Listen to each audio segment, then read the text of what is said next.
Okay, welcome to part one of the SpecPoVerse inaugural issue poetry readings. I'm your host, Miguel Mitchell, editor-in-chief and co-founder of SpecPoVerse, International Journal of Speculative Poetry.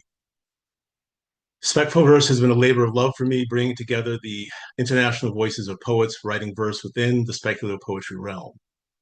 But what is speculative poetry? Here's a comprehensive definition of speculative poetry created by award-winning poet Akua Leslie Hope. Speculative poetry is the primordial verse, the first verse, the poetry of possibilities. Our earliest recorded literature is speculative poetry. Gilgamesh, Ramayana, the Iliad and the Odyssey, and Beowulf, for example. Speculative poetry's engagements include aliens, alternate history, cryptids, cyberpunk, dystopia, fairy tales, fabulism, fantasy, folklore, futurism, horror, magic, monsters, mythology, occult, paranormal, post-apocalyptic, robots, science fiction, shifters, slipstream, solar punk, space opera, steampunk, superheroes, supernatural, sword and sorcery, sword and soul, time travel, and weird. All poetic forms and sci-fi are welcome. Okay, we're past that. Our first poet today is David C. Kopaska-Merkel. David is a retired geologist who won the 2006 Rising Award for Best Long Poem for a collaboration with Kendall Evans, and edits and publishes Dreams and Nightmares magazine since 1986. He's edited Starline, an issue of Eye to the Telescope, several Rising anthologies, co-edited the 2003 Dwarf Stars anthology with yours truly, and is an SFPA Grandmaster. His poems have been published in Analog, Asimov's, Strange Horizons, and more than 200 other venues.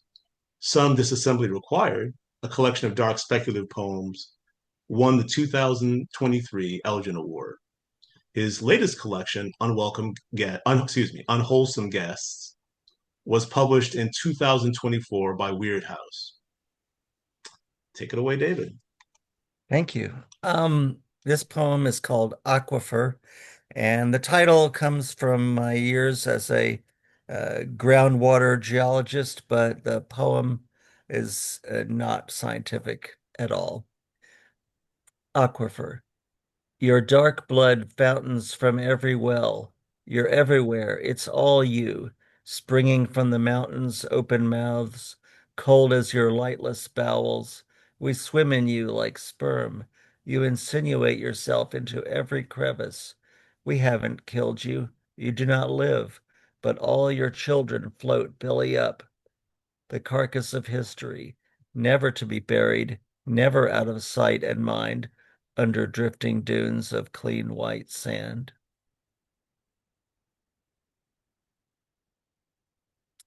Thank you, David. You're welcome. All right. Okay, Max Hunt is a queer and neurodivergent writer-artist from Mississippi. His fiction, creative nonfiction, and poetry have appeared in December, Craft, One Teen Story, Break Bread, Mistake House, The Blue Route, and elsewhere. Max is a graduate of the University of Mississippi and is currently pursuing an MFA in fiction at the University of Tennessee in Knoxville. Happy to have you here, Max, and you're up. Thank you. I have three poems today. The first is called Job Interview. During the day, all my teeth fall out. During the night, I go outside and collect them. It's a nice opportunity for networking. Like last night, I saw the moon. It told me I looked like my mother and asked if I wanted to become a prophet. I politely declined because, as I told the moon, I don't really think I'm assertive enough to tell people what they should do. The moon said, okay, whatever. You weren't my first choice anyway. Then the moon floated away. So I went inside and made myself a peanut butter and jam sandwich. Jam so watery, bread so stale. While I was thinking about it, I wrote the moon a nice thank you email. Then I tried to eat my sandwich. But it was morning, so all my teeth had fallen out again. I thought, maybe I should go back to my old job. The second poem is called The Morning After the Rapture, as the only person left on Earth. My dog and me are late to rise. The sound is gone. We shift the curtain, look around. The cars are quiet, birds instead. I warble back, I flap my arms, I stomp the floor. The floor no more, just dog and me, we hit the road. My neighbor's truck, a perfect fit for dog and me and rocks we find. We find the doors to Kroger open, and behind the loading dock is ripe with merchandise. I open steak for dog, cut fruit for flies. The bugs are dancing in the air today. And now I deconstruct the Coke display and build it up again. I count the coins I find beneath the shelves, and dog rejoins while I pour quarters from the drawers and sort them all by shininess.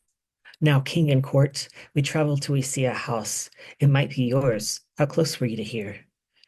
I write your kitchen, do your dishes, drink your wine and feed your goldfish, race my dog to find your drawer of junk. I like your rubber bands. They're pink, and in the sink I wash my hands to try your soap. But we can't stay. My dog and me are on our way.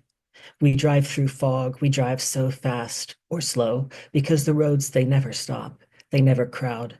The toads are beeping. Oh, there's water. Here's a boat. Just go in circles, make us dizzy. Vote to go around again so we can watch how stars will float in water. I will botch the landing. No one cares. Now try again or fail. That's fine. Sleep on the boat. My skin is safe. My dog's warm throat across my legs. Tomorrow we will find some robin eggs and watch them hatch. So push the shell away and drink the sky in giant gulps.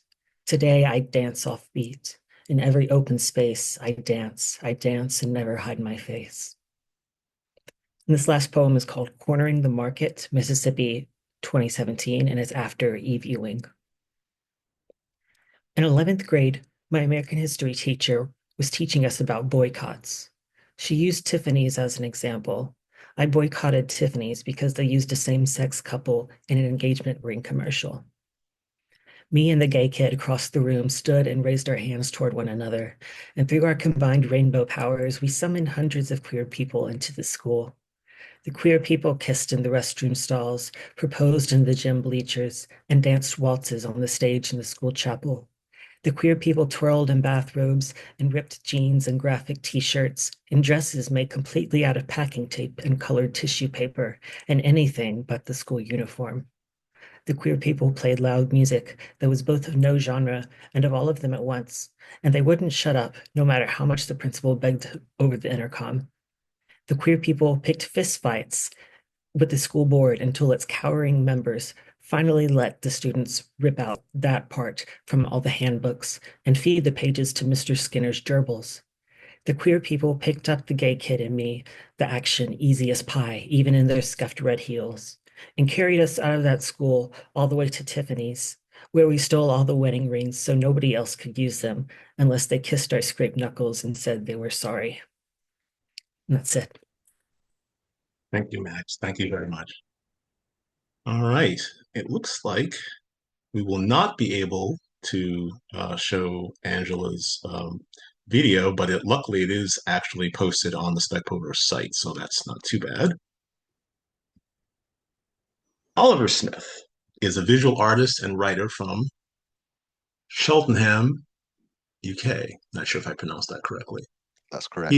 Okay. He's inspired by Tristan Tzara, J.G. Ballard, and Max Ernst, by the poetry of chance encounters, by frenzied rocks towering above the silent swamp, by unlikely collisions between place and myth and memory. His poetry has been published in Abyss and Apex, Ink, Sweat and Tears, Strange Horizons, and Sylvia Magazine, and has twice been nominated for the Pushcart Prize. He holds a PhD in Literary and Critical Studies from the University of Gloucestershire. For more information, see his website, oliversimonsmithwriter.wordpress.com. I will put that in the chat. Okay. Oliver. Thank you. So I have 3 poems today. The first one is inspired by The Last Salamander by John Rackham. This appeared in the 1960s and was published in a book called Lambda 1 and Other Stories, edited by John Carnell. I haven't found it in any other publication, so it looks like that was the only place it was published. In Rackham's story, a salamander has survived in hibernation from the Hadean age and wakes in the modern world. And it's obviously a creature whose physiology is based on rock and fire. So this is called Salamander in Ember. Up there, The traffic chokes and rattles as you awake. You open below the concrete pillars drilled through senseless earth. Head wide, you yawn, your dreams unbound from the chill of hibernation. The pale ice breaks into a roar of your engine's hesitant ignition. Beneath cement and malachite, marble and ice, in folded fossil beds you find a frosty dawn. The dweller is thawed from out the subterrane. These cold eggs, these dormant bulbs, these deeper seeds, laid stone centuries in the barren nest, aroused.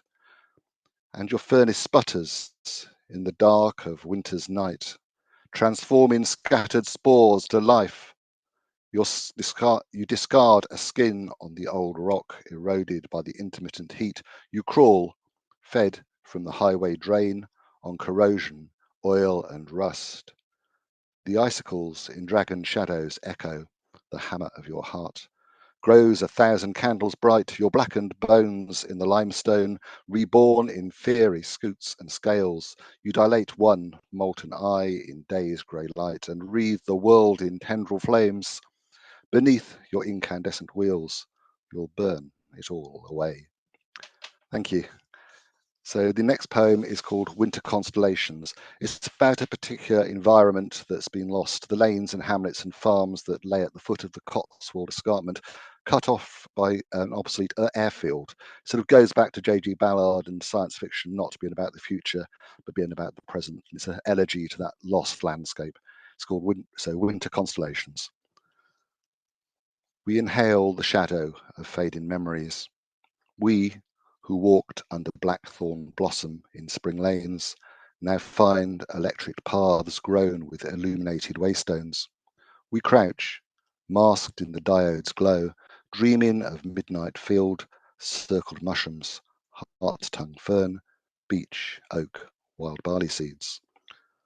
We untie our treasure, the frozen webs that burned beyond the stormy deeps and stars, and capture transmissions of dead voices in the radio static. The sputter of immolated civilizations in an X-ray flash of extinguished sleep, gathered in our antennas, pale threads. From the night black waves, some fallen bird flutters beneath fading meteors.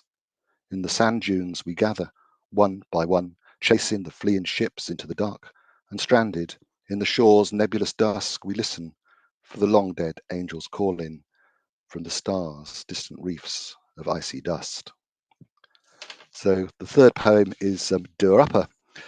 It's the story of a ghost story. It's about those old cottages and barns that stood hundreds of years, accumulating layer upon layer of history, and became abandoned and unwanted in the mid-20th century. And that history stopped and wildlife took over.